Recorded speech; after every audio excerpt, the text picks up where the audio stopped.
à tous et bienvenue dans ce 6h30 au cœur de la matinale. La Côte d'Ivoire veut atteindre ses objectifs en matière d'investissement vert.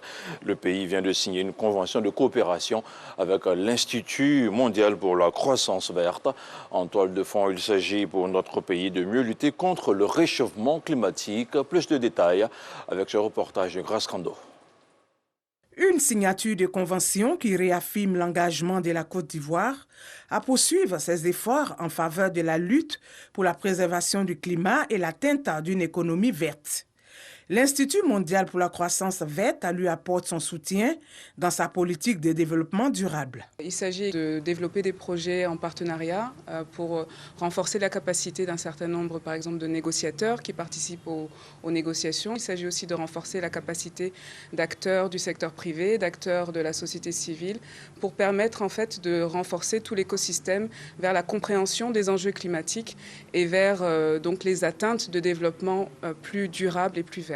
L'adhésion de la Côte d'Ivoire à l'Institut mondial pour la croissance verte s'inscrit dans le cadre de la mise en œuvre des engagements pris par la Côte d'Ivoire en matière de réduction des émissions de gaz à effet de serre lors de la COP 21 à Paris en 2015.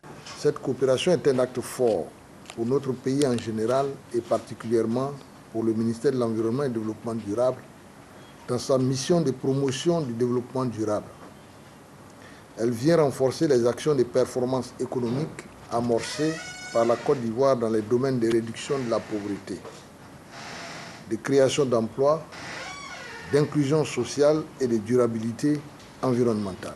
La coopération s'inscrit dans un plan quinquennal 2021-2025. C'est en septembre 2020 que la Côte d'Ivoire a rejoint officiellement la liste des membres de l'Institut mondial pour la croissance verte. On parle maintenant de bonne gouvernance avec 60 dirigeants issus des entreprises du portefeuille de l'État qui sont en fin de formation en management. Ils ont reçu leur diplôme délivré par une prestigieuse école de formation française. La formation visait à parfaire leurs connaissances afin d'améliorer les performances des entreprises publiques. On en parle avec Mahama Traoré. Cette première promotion du Public Executive Certificate compte 60 auditeurs. Destinés aux directeurs généraux d'entreprises publiques et à leurs adjoints, ce programme de formation s'est déroulé durant 6 mois en mode présentiel, virtuel et par des séances de coaching individuel. Modules dispensés, la bonne gouvernance, la stratégie, le pilotage de la performance et la communication digitale. Quand on parle de communication au niveau de nos entreprises, aujourd'hui, grâce à HEC, on sait comment prendre en charge notre société par une bonne communication et lorsqu'on a un risque, comment communiquer autour de ce risque-là pour pouvoir atteindre nos objectifs. La performance se nourrit d'un certain nombre de paramètres, entre autres la capacité à mettre en place une stratégie d'entreprise, à développer un leadership qui soit inclusif et qui permette à l'ensemble de l'équipe de tendre vers un objectif connu et vers lequel tout le monde se mobilise. Ça va nous permettre de nous améliorer davantage et ensuite permettre d'améliorer notre plan stratégique et notre démarche face aux défis qui sont les nôtres.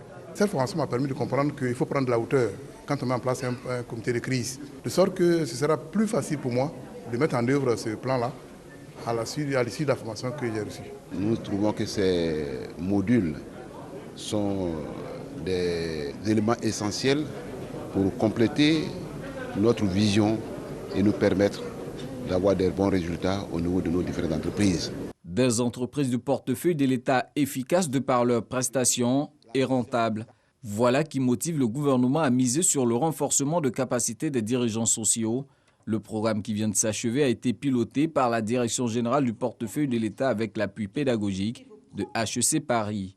Nous sommes dans un environnement international comme national qui est en perpétuel mouvement. Il faut acquérir de nouvelles connaissances également et donc se donner, maîtriser tous les outils qui vous permettront donc de renforcer les performances de votre entreprise. Ce qui importe, c'est qu'on ait un mouvement haussier, un mouvement positif concernant l'évolution des résultats de nos entreprises publiques. 81 entreprises sont répertoriées dans le portefeuille de l'État.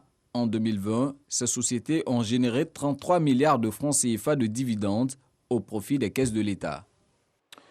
Et on termine à ce premier point d'information avec cette brève dans l'actualité internationale, jusque-là considérée comme un îlot de stabilité en Afrique de l'Ouest. Le Bénin fait désormais face à des attaques terroristes.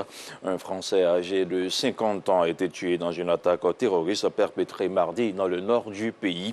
Mercredi, l'ONG de défense de l'environnement African Parks avait annoncé que 5 gardes forestiers et un soldat de force béninoise avaient été tués dans une embuscade dans le parc W, un site naturel transfrontalier géré par le Bénin, le Burkina Faso et le Niger. À Paris, le parquet national antiterroriste a ouvert une enquête pour assassinat en relation avec une entreprise terroriste, une enquête confiée à la Direction générale de la sécurité intérieure. On se retrouve à 7